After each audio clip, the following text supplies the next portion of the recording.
So, eto na siya, no? Bale, ang alam ko meron akong similar na ganitong Digicam noon eh.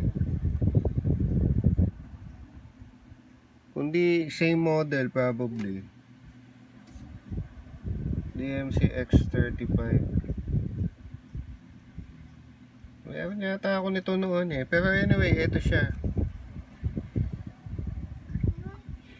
Yan yung condition eh. Oo.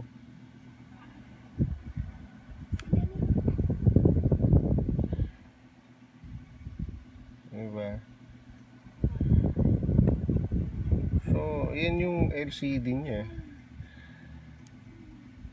Diba? Oo.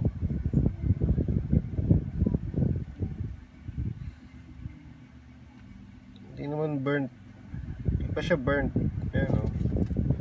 Kasi kung burnt siya, makikita mo kaagad yun eh. Tapos ito. Ayan o. Yan ang issue eh. Hindi masyadong lapat. Pero nagpa-function siya. Ayan o. Wala lang akong SD, memory card, tsaka battery, charger, wala eh. Ayan o. Ayan na yung issue eh. Tapos, yung ports, ito. Ang sabi niya, pwede kang mag-charge dyan o. DC in. So, pwede kang mag-charge dito sa body.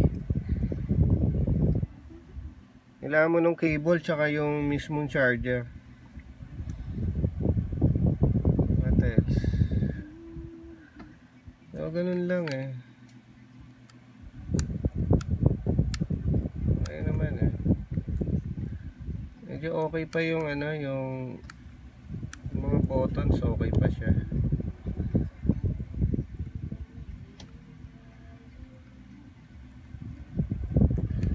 Tapos may strap na din. So, ganun lang eh. As is lang siya bale. Ngayon yung lens, yung sa harap, ito yan, flash. Of course may mga signs na yan ng use.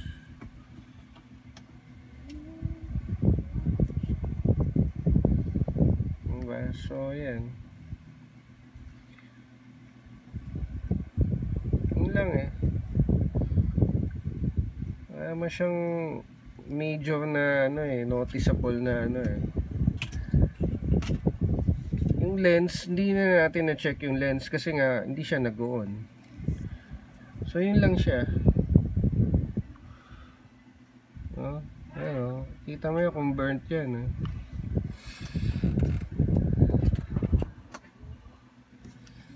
Ito pala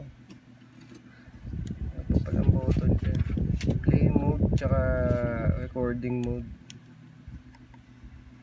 Hindi lang ako sure kung may video. So yun lang.